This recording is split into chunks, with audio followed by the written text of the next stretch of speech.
Assalamualaikum warahmatullahi wabarakatuh, pemirsa setia Cek TV. Tentunya berjumpa lagi bersama kami dalam program Lensa Kolbu.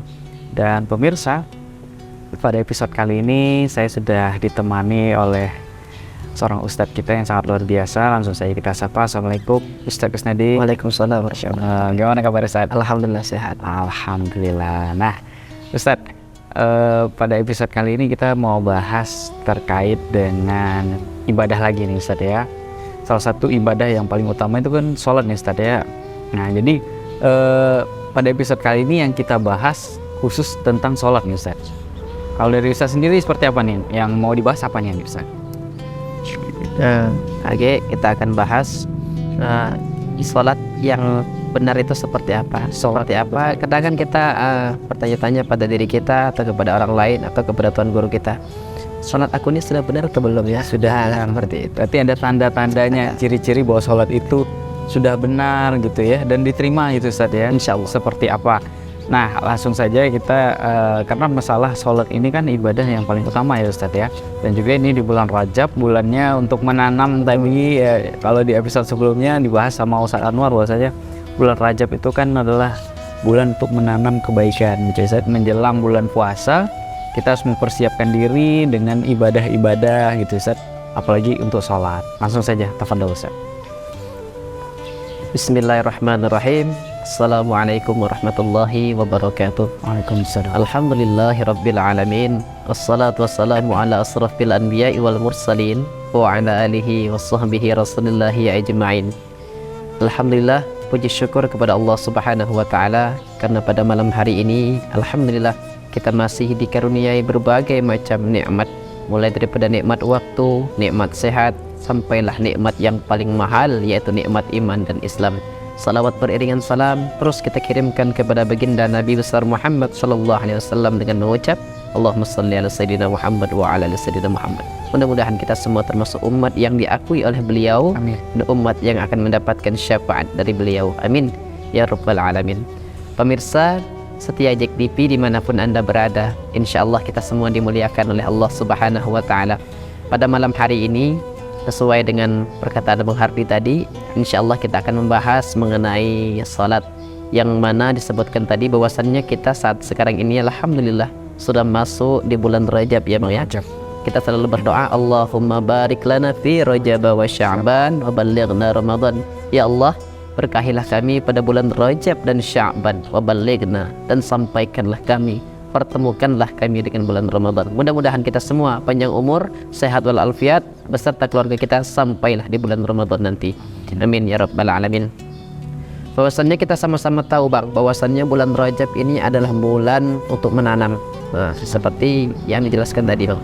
Bulan untuk menanam, kemudian kaget bulan Sya'ban itu bulan untuk menyiram. Artinya apa? Bulan Rajab ini kita perbanyak amal-amal kita.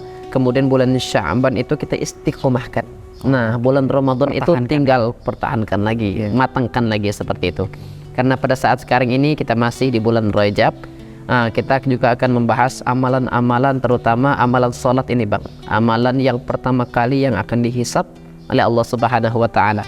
Terkadang kita bertanya-tanya kepada diri kita atau kepada guru kita, Ustadz, ini sholat saya ini sudah benar atau belum? Nah, kalau ngomongin masalah sholat itu sudah benar atau belum, itu bisa diukur nantinya Bang, ada tolak ukurnya. Tapi kalau mengenai sholat kita itu diterima atau tidak, sholat kita itu mendapatkan pahala, ganjaran atau tidak di sisi Allah Subhanahu wa taala, itu Allahu a'lam.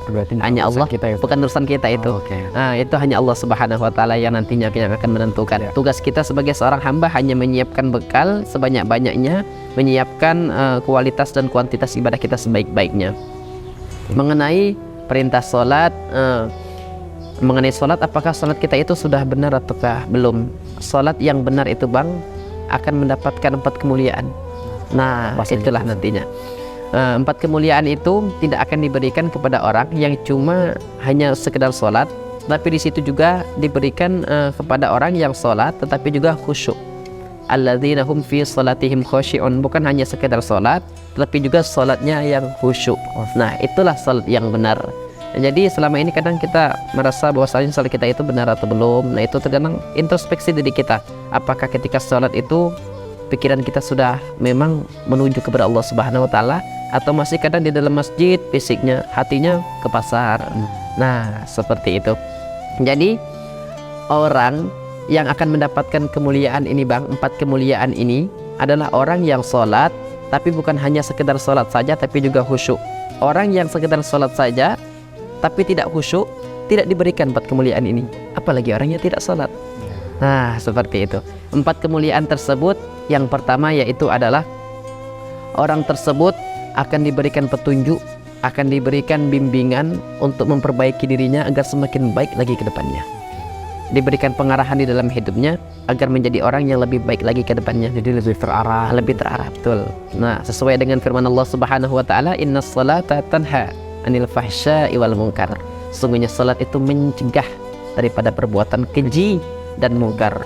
Kalau ada di antara kita mungkin yang salatnya istiqomah, berjamaah ke masjid, 5 waktunya tidak pernah tinggal, tapi masih suka ngomongin orang, gibahin orang, apakah itu termasuk tanda-tanda benar atau tidak? Berarti masih ada yang salah di dalam sholat. Ada yang salah. Ini menarik ya Ustadz ya, apalagi ibadah sholat itu adalah tadi ibadah yang paling utama dihisab tuh Ustadz ya. Nah, ini kita akan lanjutkan lagi seperti apakah keutamaan-keutamaan selanjutnya ya.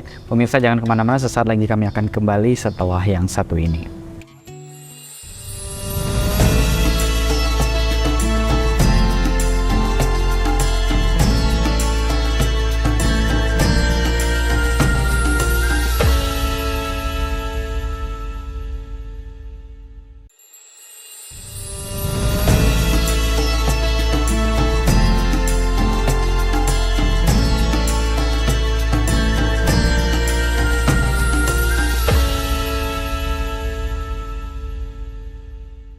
Baik pemirsa, terima kasih Anda masih bersama kami di dalam program Lensa Kolbu. Nah, ini kita lanjutkan lagi. Tadi di awal Ustadz sudah menjelaskan bahwasanya sholat itu penting sekali Ustadz ya.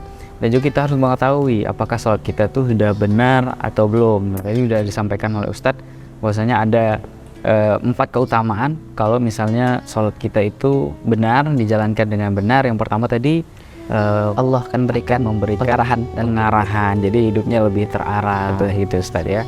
Boleh mungkin langsung dilanjutkan lagi Ustaz, selanjutnya apa nih? Yang pertama tadi Allah Subhanahu wa taala akan berikan kita arahan, kita semakin baik. Yang dulunya mungkin masih suka mabuk-mabukan, selama sholat nggak mau lagi mabuk-mabukan.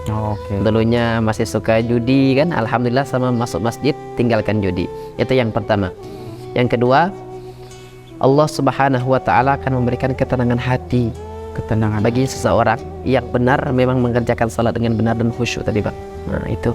Terkadang kita melihat Bang, ada orang ini hidupnya biasa-biasa saja, pekerjaannya juga biasa-biasa saja, pangkatnya nggak terlalu tinggi, anaknya juga biasa-biasa saja, hartanya juga nggak terlalu banyak lah seperti itu kan, sederhana.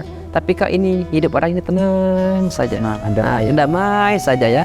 Terkadang kita pikir ini orang punya masalah atau enggak sih? Ini kayak nggak punya beban. Jangan kita pikir orang tersebut tidak punya beban. Jangan kita beranggapan bahwasanya seseorang tersebut tidak punya permasalahan. Karena kita hidup ini pasti dihadapkan dengan permasalahannya masing-masing. Pasti ada diuji. Pasti itu. Nah, seperti itu. Tapi orang tersebut kenapa bisa tenang? Karena dia tahu ilmunya. Nah, dia tahu apa yang akan Allah berikan kepadanya. Dia tahu cara mengatasi permasalahan tersebut, buat dia semakin tenang, hatinya damai gitu. Dia tahu bahwasannya ala bi dzikrillah tatmainnul qulub. Hanya dengan berzikir kepada Allah, itu hati kita, jiwa kita akan menjadi tenang. Dan di antara terusan zikir itu Bang adalah salat. Nah, ini la ilaha illa ana, tiada Tuhan selain aku, kata Allah Subhanahu wa taala. Fa'budni, maka sembahlah aku, kata Allah Subhanahu wa taala. Wa aqimis salati li dzikri, dan dirikanlah salat sebagai zikir kepadaku. Nah, itu Bang. Allah akan berikan ketenangan hati bagi orang yang memang mengerjakan salat dengan benar dan khusyuk. Itu yang kedua. Itu yang kedua ya. Jadi yang pertama tadi kalau kita benar salatnya khusyuk gitu ya Ustaz ya, kita akan mendapat pengarahan dari Allah gitu ya Ustaz.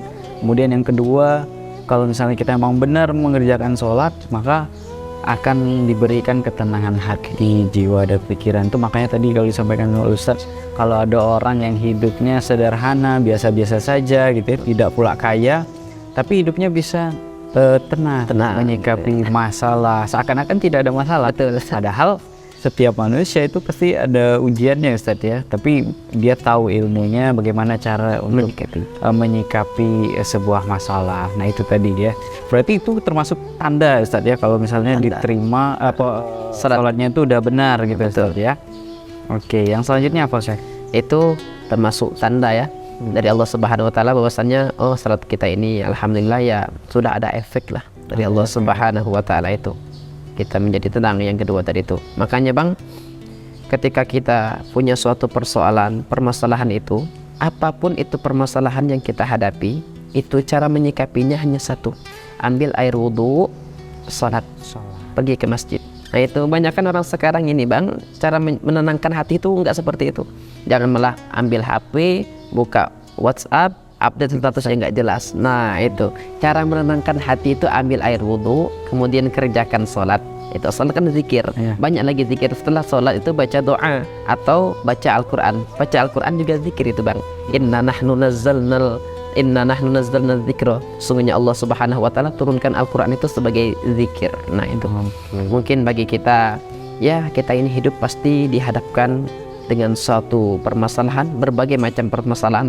Tidak mungkin kita hidup di atas dunia ini tidak punya suatu persoalan. Jadi cara menyikapinya jangan salah lagi tadi. Ambil air wudhu, kemudian kerjakan sholat, berdoa, minta petunjuk dari Allah Subhanahu wa taala. Seperti itu. Itu yang kedua, tanda bahwasannya sholat kita itu sudah benar, sudah insya Allah diterima di sisi Allah Subhanahu wa taala. Kemudian yang ketiga ini Bang adalah Allah Subhanahu wa taala permudah kita dalam mencari rizki. Rasanya ketika kita sudah mengerjakan sholat dengan benar itu, rizki itu kecil sekali bagi kita. Ikhtiar sedikit, tahu-tahu datang rizki. Ikhtiar sedikit, datang rizki. Allah sudah jamin itu rizki kita bagi orang yang mengerjakan sholat dengan benar itu. Wa may yattaqillaha yaj'al lahu makhraja, kata Allah. Barang siapa yang meningkatkan kualitas ketakwaannya kepada Allah Subhanahu wa taala, Allah akan berikan solusi jalan keluar di setiap permasalahannya yang dihadapinya. Wa yarzuqhu min haitsu la yahtasib, dan Allah akan berikan baginya rizki, bahkan rizki dari arah yang tiada ia sangka-sangka. Seperti itu Bang. Itu yang ketiga. Itu yang ketiga ya Ustadz ya. Jadi emang kadang apalagi anak-anak muda ya Ustadz ya, yang imannya kadang naik turun ya, kayak kita lah Ustadz. Kadang kalau saya sendiri kadang imannya naik turun. Kadang sholat itu menjadi sebuah beban gitu Ustadz untuk mengerjakannya itu. Ini berarti bisa menjadi salah satu tanda bahwasanya sholat kita itu ada yang salah di dalam Ustadz ya, karena merasa terbebani gitu Ustadz. Nah ini mungkin akan kita lanjutkan lagi pemirsa, jangan kemana-mana. Sesaat lagi kami akan kembali setelah yang satu ini.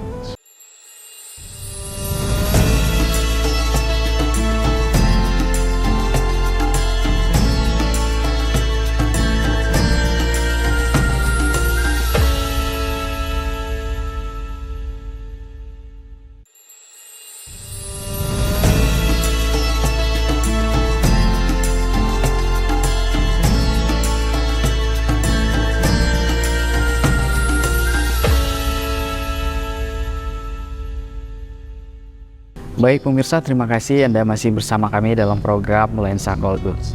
Dan ini kita lanjutkan lagi ya Ustadz ya, tadi bahwasanya ada tanda-tanda bahwasanya sholat kita itu sudah benar atau belum. Jadi Allah memberikan keutamaan gitu ya Ustadz. Yang pertama tadi akan diberikan arahan dalam hidupnya, jadi setiap langkahnya itu semua terarah itu Ustadz ya. Kemudian yang kedua tadi Allah Subhanahu wa taala itu memberikan ketenangan hati, dan yang ketiga itu mempermudah membuka pintu rezeki seluas-luasnya bagi orang yang memang benar-benar menjalankan sholatnya dengan benar dan benar, betul Ustaz ya. Kemudian yang keempat apa lagi Ustaz? Yang keempat itu adalah Allah Subhanahu wa taala itu mudah dalam mengkabulkan doa kita. Nah itu. Jadi Bang, terkadang ketika kita menjadi makmum itu kan ada imam yang ketika sujud terakhir itu lama banget. Nah itu imamnya tidur atau apa itu? Enggak ya, itu adalah imam baca doa. Ada 3 doa di situ yang dibaca oleh imam. Yang pertama adalah Allahumma inna nas'aluka ridhakal jannah. Imam itu doa minta agar dimasukkan ke dalam surga. Nah, yang kedua adalah Allahumma rzuqna ya Allah taubatan nasuha qablal maut, minta diberikan taubatan nasuha sebelum dia meninggal. Kemudian yang terakhir itu adalah ya muqallibal qulub tsabbit qulubana ala dinika wa ta'atik, minta ditetapkan iman kepada Allah Subhanahu wa taala. Itu doa ketika kita sujud terakhir. Makanya itu sangat dianjurkan doa itu, Bang. Mustajab ya. Karena kita ini, Bang, bagi seorang hamba itu yang paling dekat ketika kita hidup di dunia ini dengan Allah Subhanahu wa taala adalah ketika kita sujud. Nah, ketika kita posisi kita sedang sujud, itulah kita itu sedang dekat-dekatnya nih dengan Allah Subhanahu wa taala. Makanya doa itu yang bagusnya adalah ketika kita sujud itu minta di sujud terakhir ketika sholat itu. Nah, kalau bahasa Indonesia misalnya minta jodoh, jangan disebutkan di situ. Ya Allah, minta jodoh ya Allah kawan sebelah ini, siapa pula? Nah, belum nikah juga orang niat dia kan seperti itu. Kalau bahasa Indonesia di dalam hati saja. Di dalam hati. Kalau bahasa Arab, monggo dibacakan di situ. Itu. Makanya orang yang sholatnya benar itu, insya Allah Allah Subhanahu wa taala akan mudah mengabulkan doanya, memakbulkan doanya itu. Karena sesuai dengan apa yang diceritakan di dalam Al-Quran itu, di dalam Quran surah Ali Imran surah yang ketiga di ayat ke-38 itu menceritakan bahwasanya kisah Nabi Zakaria alaihissalam, Bang.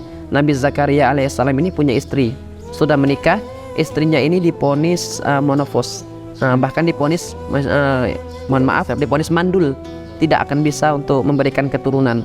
Apa yang dilakukan oleh Nabi Zakaria alaihissalam? Ia mengambil air wudu, kemudian dia kerjakan sholat.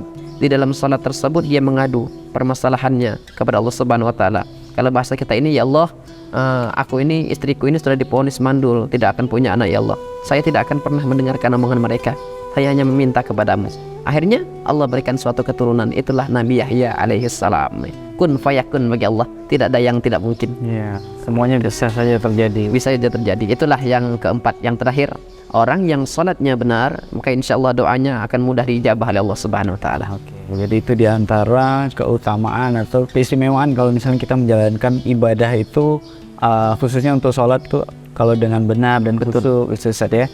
Dan ya memang kalau misalnya ibadah sholat ini banyak sekali keistimewaannya yang kita dapatkan ya, bukan hanya untuk diri kita, bahkan juga untuk orang lain juga banyak sekali manfaatnya. Tapi memang untuk menjalankannya tidak semudah membalikan telapak tangan gitu. Itu tadi yang saya sampaikan, bahwasanya banyak sekali di antara kita yang kadang masih bermalas-malasan dalam menjalankan ibadah, terutama sholat lah gitu ya. Apalagi sholat itu kan setiap hari 5 waktu gitu kan.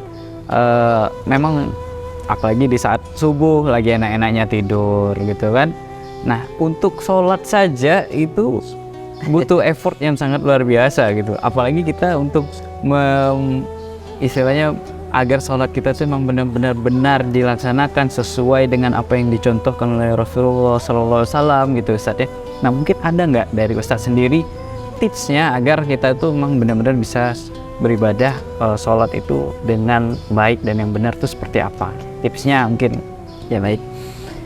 Ya memang kita ini manusia, Bang, punya iman. Iman itu kadang naik, kadang turun. Nah, itulah sifat manusiawi. Kita bukan malaikat. Nah, seperti itu. Jadi, terkadang juga kita bermalas-malasan dalam melaksanakan ibadah sholat. Orang yang malas dalam melaksanakan ibadah, apapun itu ibadahnya, Bang, yang pertama faktor yang mempengaruhinya adalah maksiat. Nah, itu. Jadi maksiat itu sebenarnya bukan cuma mendapatkan dosa saja, tapi akan membuat kita merasa malas untuk beribadah kepada Allah Subhanahu wa taala. Terkadang kita merasa, aku nggak mau sholat ah. Sebenarnya itu bukan kita yang nggak mau sholat kepada Allah, Allah yang nggak mau ketemu kita. Nah, itu bukan kita yang nggak mau ke masjid, Allah yang nggak mau kau datang ke rumah Allah ini. Nah, itu teguran keras sebenarnya kan bagi kita. Maka coba kita lihat berapa banyak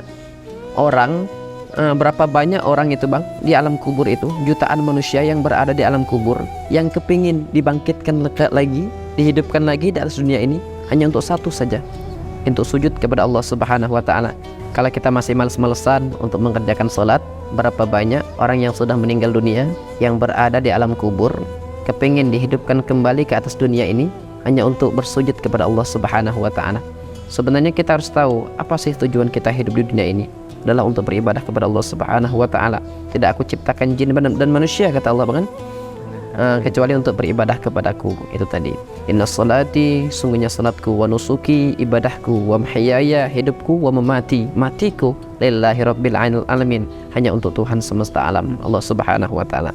Jadi kalau di antara kita itu Bang masih merasa males-malesan untuk ibadah, mungkin kan bangun subuh, mungkin ini sedang enak-enaknya ya, berat. Nah itu memang ibadah salat ini Bang perlu yang namanya pembiasaan. Nah itu kalau orang sudah biasa istiqomah dalam menunaikan ibadah ini, salat khususnya, tertinggal saja misalnya salat isya dia belum ini, ketika mau tidur itu tidak bisa tidur. Tapi ada yang tinggal kayak ini, salat dulu, setelah salat itu baru tidur, enak tidur. Nah seperti itu. Dan juga memang harusnya ibadah itu, apalagi sholat, itu memang harus dipaksakan dulu, Ustaz, ya. Pasti Harus dipaksakan dulu gitu ya. Jadi ketika kita sudah mulai membiasakan untuk memaksakan diri untuk sholat gitu, jadi keinginannya ke depan makin lama makin mulai keenak itu. Jadi itu tadi disampaikan oleh Ustaz bahwasanya sholat kita menjadi lebih terasa tenang, hati habis sholat. Maka kalau sebelum tidur, belum sholat isya, rasa hati gelisah gitu ya. Tapi ketika kita sudah menjalankan sholat, itu pelong jadinya. Jadi seakan-akan ibadah itu, sholat itu menjadi sebuah kebiasaan yang harus dilakukan. Kalau tidak, ada yang janggal. ada yang janggal. Nah, seperti itu. Nah, mungkin sebelum kita closing terkait dengan tema kita di episode kali ini, barangkali ada ingin disampaikan lagi oleh Ustaz. Ketika kita merasa malas dalam sholat, merasa malas dalam beribadah, ingat tujuan kita hidup di dunia ini hanya satu, untuk beribadah kepada Allah Subhanahu wa Ta'ala. Tidak bisa sholat, tidak mampu untuk sholat istiqomah, paksa. Karena memang ibadah itu butuh yang namanya pemaksaan. Nanti diawali dengan pemaksaan akan timbullah yang namanya kenikmatan. Insya Allah, mudah-mudahan kita semua yang hadir di sini, kru yang bertugas ataupun pemirsa yang sedang menonton di rumah, Allah Subhanahu wa Ta'ala panjangkan umur kita, sehatkan badan kita, dan Allah timbulkan semangat untuk diri kita untuk beribadah kepada Allah Subhanahu wa Ta'ala, dan kita bisa berkumpul nanti di jannahnya Allah Subhanahu wa Ta'ala. Ini memang luar biasa ya Ustaz, kalau kita bahas terkait dengan sholat. Yang pastinya kita berharap mudah-mudahan sholat kita semakin baik lagi ke depannya gitu Ustaz ya. Dan kalau misalnya ada sholat-sholat masih bolong-bolong, mungkin bisa dipaksakan, mumpung ini masih bulan Rajab ya. Bulannya menanam kebaikan sebisa mungkin, sebanyak mungkin untuk mengamalkan ibadah-ibadah gitu Ustaz ya, mengucapkan istighfar gitu. Dan juga yang penting sholat nih Ustaz. Apalagi sholat tadi disampaikan oleh Ustaz adalah amalan yang paling utama, yang paling pertama kali dihisab nantinya Ustaz ya. Barakallahu fiik Ustaz atas ilmunya, dan pastinya mudah-mudahan akan bermanfaat untuk kita semua. Dan pemirsa, tidak terasa sudah 30 menit kami menemani Anda. Untuk pemirsa yang ada di rumah, jangan lupa untuk terus saksikan program Lensa Kolbu setiap hari Kamis pukul 8 malam hanya di JEK TV Inspirasi Kita.